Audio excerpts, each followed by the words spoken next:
with my law partner, Chris Stewart. The name of our firm is Stewart Trial Attorneys. We're here today with Miss Roxy Washington, Stephen Jackson, Gigi Floyd, Gianna Floyd, who's George Floyd's daughter.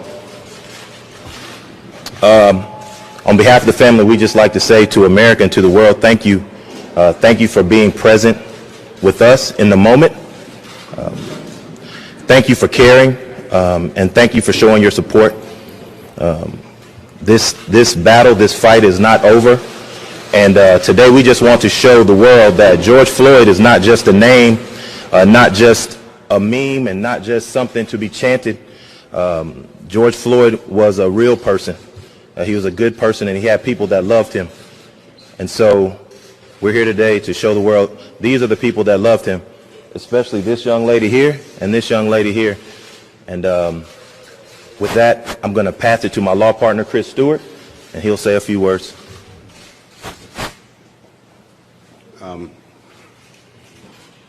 You know, the image that most of us have of George Floyd is the horrible video that we've seen. We've seen the anger in the streets. We've seen so much violence. We've seen beauty also. We've seen people standing up and speaking up, and we've seen massive changes happen across the country. But what we really wanted the world to see is the beauty of their child. The beauty of Gianna, who's going to be taller than me soon, just like her dad. The beauty of Roxy, who is holding up strong throughout this. And the actual situations in life that these things affect. It's not just that someone passes and people are angry in the street. It affects people's actual lives and their futures.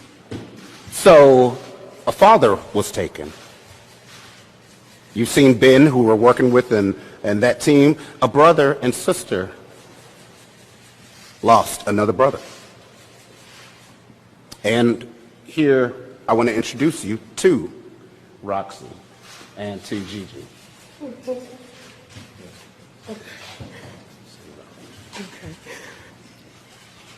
Okay. I don't have a lot to say because I can't get my words together right now, but I wanted everybody to know that this is what those officers took from.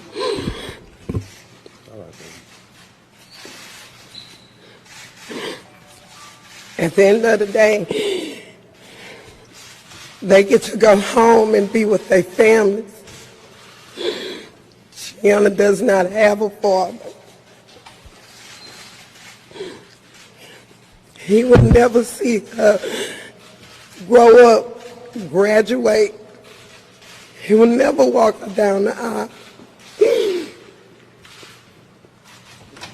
If it's a problem she's having and she needs her dad, she does not have that anymore.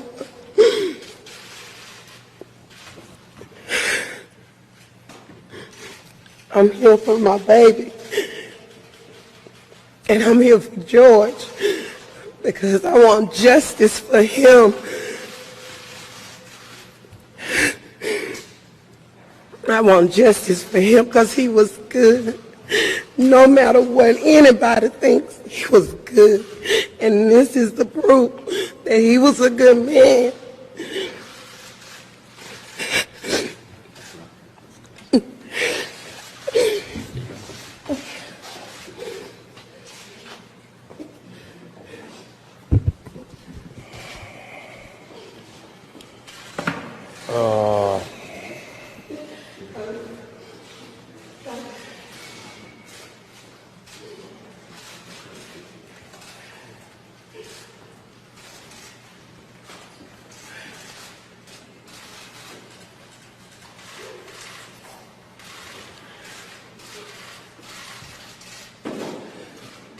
It really don't make no sense. We all seen it, plain as day. Y'all in here with cameras for a reason, to record what's here so you can have it for later, so you can have proof of what happened today, right? Am I right or wrong? So you can have footage of what happened today, right? And when you post that footage on your news stations or whatever, you expect people to believe what you're posting and what you video was real, right? Am I right or wrong? Correct. Why is it not that simple when somebody's getting videoed and getting murdered? Why is it not that simple? Why do we have to see her pain? Why do we have to see a daughter getting raised without her father? But you know what? There's a lot of stuff you said that he gonna miss, that I'm gonna be there for. I'm gonna walk her down the aisle. I'm gonna be there for her. I'm gonna be here to wipe your tears. You dig what I'm saying? I'm gonna be here for you and Gigi. Floyd might not be here, but I'm here for her. I'm here to get justice, and we're gonna get justice from my brother. We're not leaving. We're gonna keep fighting. We're gonna put my brother, we're gonna send him home and in beautiful ways this week. But I'm telling you, we are not leaving. We demanded justice, and I'm tired of seeing that. I'm not gonna see her hurt every day like this. We need justice. We demand it, and some kind of way, goddammit, we gonna get it. Thank y'all for coming, but this shit has to stop, man. It has to stop.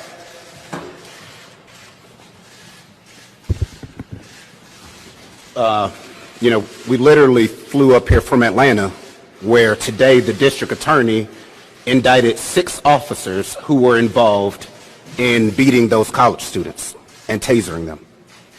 The district attorney, the mayor, and our chief of police took action in under a week. Fired and indicted. But yet here we're still waiting for the arrest of the other officers. Why can't that be a blueprint of what should happen in these officer-involved situations? The pictures last forever. But justice never truly comes in this, and time again, we're fighting these cases. Everybody at home is wondering why riots are happening, why protesting is happening. It is because situations like this do not get addressed. No one is saying that every police officer out there is out to try and kill somebody. But when someone does do something, when someone crosses the line, they have to go through the system and be held accountable. How is that not fair? And it always happens to African Americans. And the end result is this. And it's a circle because then it's held against a young African American child when they don't have a parent, when they don't have a father. Now we're somehow less than equal because we're missing that dad. Well, this is going to be the reason that Gianna is missing that dad. Through no fault of her own, through no fault of his. So this helps that cycle. And it has to end. And we plan on fighting until the end to make sure that that happens, even with new policies being instituted, with the investigation that was announced today.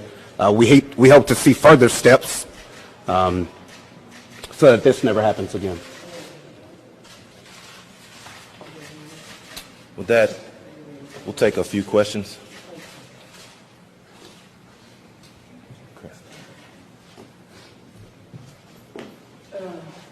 And very few, because this is rough.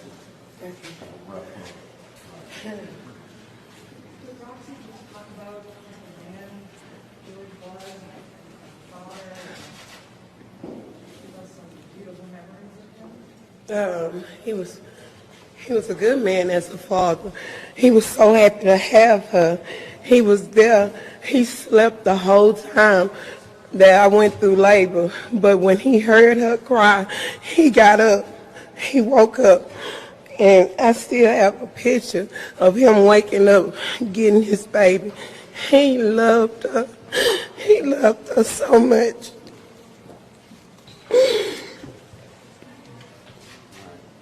One last question. What can you tell us a little bit about what he told you when he wanted to meet you? What did he tell you? To work, to seek work, job opportunity.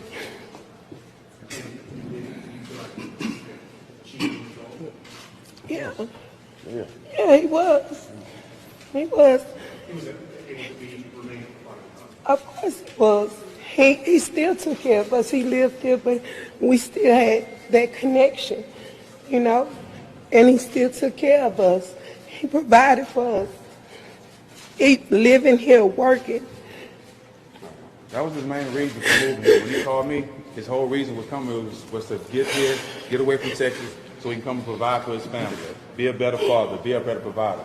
His whole reason for being in Minnesota was to work and drive trucks. That's why he came here. And he was doing that. He was doing great here. He was turning the curve. And then this happened. So he was doing his part. So we hope y'all see the human side of George and not just pictures and videos on the internet, and that he has a legacy, a beautiful legacy, that no matter how rough and chaotic the world looks right now, this beautiful little girl is going to have a bright future. Yes, indeed. And, you know, like you said, like Jack said, we're going to guarantee that. Yep. Making sure everybody's held accountable and making sure that our future's bright. So now associate this beautiful little face when y'all think of that memory. And when you see images or some outlets trying to bring up things to destroy a man's name, you think of this every single time you see something like that. Y'all should know this is the frustration I have. This is my brother's 6-year-old daughter. I have a daughter. So this is my frustration. Y'all want to know why I'm here? Why I'm standing? Why I'm here? Because my brother's daughter have to live without him. Look at the tears from Roxy. This is why I'm here. I'm through crying. I'm ready to fight. I'm ready to stand for my brother. I'm ready to get justice for my brother. That's why I'm here. Don't ask me that no more. Thank y'all. Thank you.